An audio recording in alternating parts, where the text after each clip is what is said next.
ጤና ይስጥልን የተወደዳችሁና የተከበራችሁ የቦርከንዳ ሚዲያ ቤተሰቦቻችን፣ በዛሬው ዕለት አንድ ወቅታዊ ፕሮግራም አዘጋጅተናል። ወቅታዊ ፕሮግራማችን የሚያተኩረው በትግራይ ክልል እየተካሄደ ነው ስለተባለው የወጣቶች አፈሳ ይኖራል። ጉዳዩን በተመለከተ የአካባቢ ነዋሪዎች ለማነጋገር ሞክረናል። በተለይ ደግሞ በቅርቡ ለጦርነት ይደረጋል የተባለውን ስጋት በመፍራት ወጣቶች ከመቀሌ እንዳይወጡ ሲደረግ እንደነበር የተለያዩ ሚዲያዎች ሲወጡ ነበረ።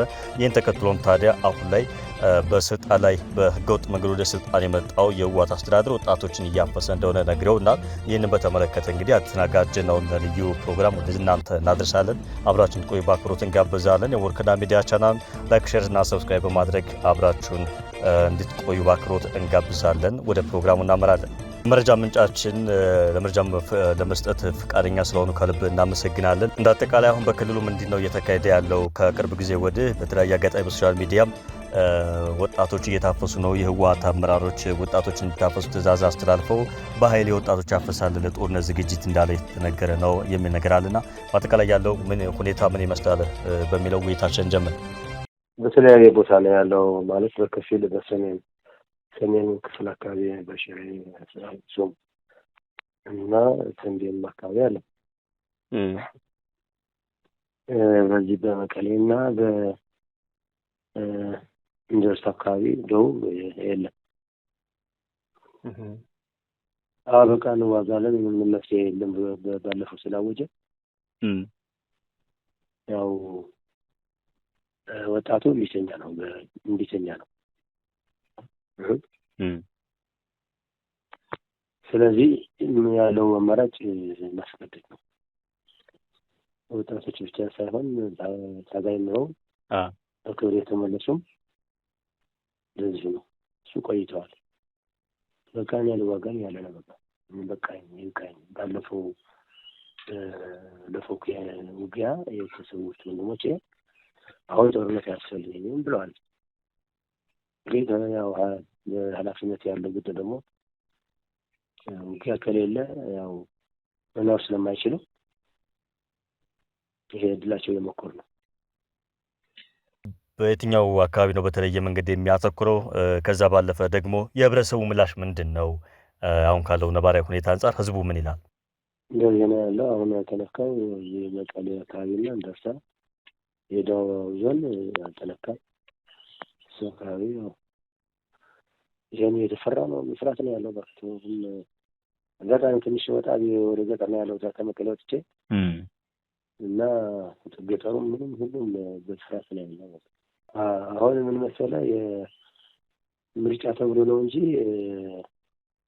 ህዝቡም ሁኔታ ሊወገድለት ይፈልጋል በፌደራል ዛሬ ኢንተረስት ሞር ህዝቡ እንደዛ ነው ያለው። በቃ ከአፈና ነዳጁም ሰማይ ነው። ትራንስፖርት በጣም ካለፈው ከነበረው አሁን የተባባሰ ነው የሚመጣው። እና የሀራ መሬት ያለው ታጋይ ከፌደራል ጋር በመተባበር ይሄ የማይቀር እኮ ነው። ከፌደራል ከተባበረ ትክክል ነው። አሁን እኮ ያለው ጥላቻ ምን መሰለህ? አሁን ያኔ መሪዎች ብቻ ይወገዱ ነው እንጂ ከቲዲኤፍ ጋር ያለው ልዩነት እኮ በጣም ጠባብ ነው። የህወሓት መሪዎች ጋር ነው ቅራ ነው እንጂ እሱ ካጠፉ እኮ ያው አንድ እንደሚሆኑ እርግጠኛ ነኝ።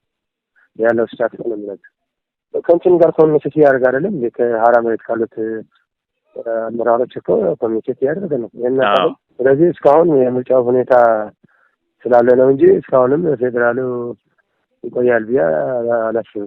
እሱ እኮ ምን መሰለህ ብዙ እንትን ያለው እየታረቁ ነው አግሪመንት ያለው የሚባልም ነበር በቅርቡ አሜሪካ እንደዚህ ያለ ሚዲያዎች እንትን እየተናገሩ ነው። ስለዚህ ያንን ሰከንደሪ ሊሆን ይችላል። ባለው ፕሮግራም ደግሞ አይታወቅም። ይሄ የኛ ሀሳብ ነው እንጂ የግላችን እና እነዚህም ለስልጣን ያው እንዲያውም እየፈራን ያለነው በዚህ ቅዳሜና እሑድ የሆነ ክስተት እንዳይኖር ስጋት አለብን። ምክንያቱም ምርጫ እንዳይካሄድ ለማጨናገፍ እነዚህ ሰበኞች ናቸው። ብዙ እንትን ያለች ማለት ምን መሰለህ፣ እኔ ከነሱ ጋር ብዙ አመት ቆይቻለሁ፣ ግን ሁኔታዎችን አለመግባባት ስለደረስን ያው ያለው አማራጭ መታረቅ ነው። ያለው አማራጭ ሰላም መፍጠር ነው። ያለው አማራጭ ደግሞ አንዱን ለአንዱን ትእዛዝ ነው። ይሄን ነው ምን እነዚህ የሚያስብ አይደለም። እሱ ትልቁ አማራጭ። አሁን የሚገርምህ ትናንት አንድ እንትን እያየው ነበረ። ብዙ ሰው አሁን በቅርቡ በማህበራዊ ሚዲያ ባየው ጀነራል ታደሰ በቁም እስረኛ ሆነለት ይገኛል ይላሉ። አንዳንዶቹ አይ ወደ ህወሓት እዛው ተሞዳምዶ ቆርጥቷል የሚሉም አሉ። አንዳንዶቹ ደግሞ ወደ ፌዴራል መንግስቱ አድልቶ አዲስ አበባ ነው የሚሉ አሉ። ያለው እውነታ ግን ምስላ አንተ ህዝብም እንዳጠቃላይ እንደመቀሌ ነው አለ። ይሄ ኮምፕሊኬትድ ነው። የምን ሰውየው አዲስ አበባ የሚለው ስህተት ነው። ግን ሰውየው ባለበት አለ መቀሌ ነው ያለው። ያ ከነሱ ጋር በዚህ ሆነ የሚባለው ደግሞ የተጨበጠ ነገር የለም። ቁም እስረኛ አድርገውታል የሚለውን የማይታሰብ ነው። ሆኖም የኔ እሳቤ ምናልባት የሚመለከተው አካል በወቅቱ ሪፖርት አድርገዋል አይደለም እንዴ? ስለዚህ ለሪፖርት ላደረገው ሰው ያለው እርምጃ የሚወሰደውን እርምጃ መጠበቅ ካልሆነ በስተቀር እንደዚህ አይነት ሳይሰጥህ ባላውቀውን መናገር አልችልም። መደብደብ ይከብዳል። ምክንያቱም የጨበጥከውና ያየኸውን ነገር እንትን የተደገፈ ማስረጃ በተደገፈ ተዋራ ያምራል።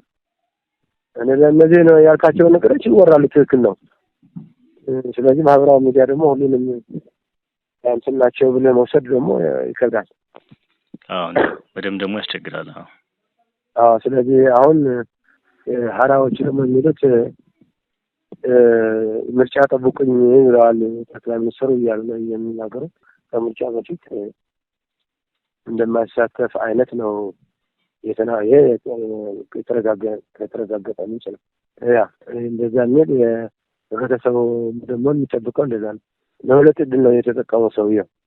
አንደኛ እነሱ ገብተው የሆነ ነገር ቢፈጽሙ በሱ ሰበብ ነው የሚለውን።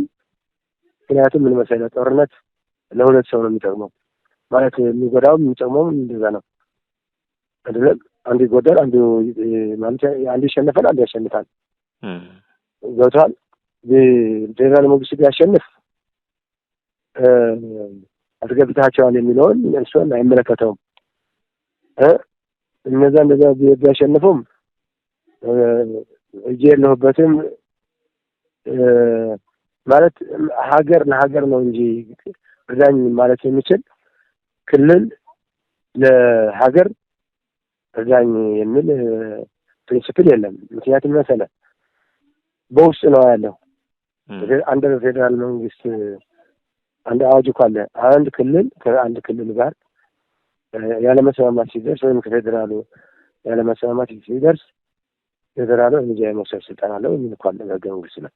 ወደፊት ምን ኤክስፔክት ታደርጋላችሁ? ወጣቶችስ ወዴት ነው እየተሰደዱ ያሉት? ከዛ ባለፈ ደግሞ እንደው ምን ይሆናል ተብሎ የሚታሰበው? እንግዲህ በኃይል የመጣው ወደ ስልጣን ከሳምንታት በፊት እንግዲህ በስልጣን የተቆጣጠረው የህወሓት አመራር ነው ይህን እያደረገ ያለውና ህዝቡ ምን ይላል? እንደ መፍትሄ የሚያዩስ ምንድን ነው ተብሎ ይታሰባል? እንዲያው እንግዲህ ከቅርብ ጊዜ ወዲህ ያው ከዚህ ከጽምዶ ከኤርትራ መንግስት ጋርም ጦርነት ሊነሳ ይችላል የሚል አይነት ዝግጅት አይነት ነገሮች አሉና ህዝቡ ምን ይላል? ምን ይሰማዋል? እንደ መፍትሄ የሚታዩትስ ምንድን ነው? ወደ ሐዋሳ ይሄዳል፣ ወደ አሰኞ ይሄዳል። ብዙ በጣም ወደ አረብ ሀገርም ብዙ ነው።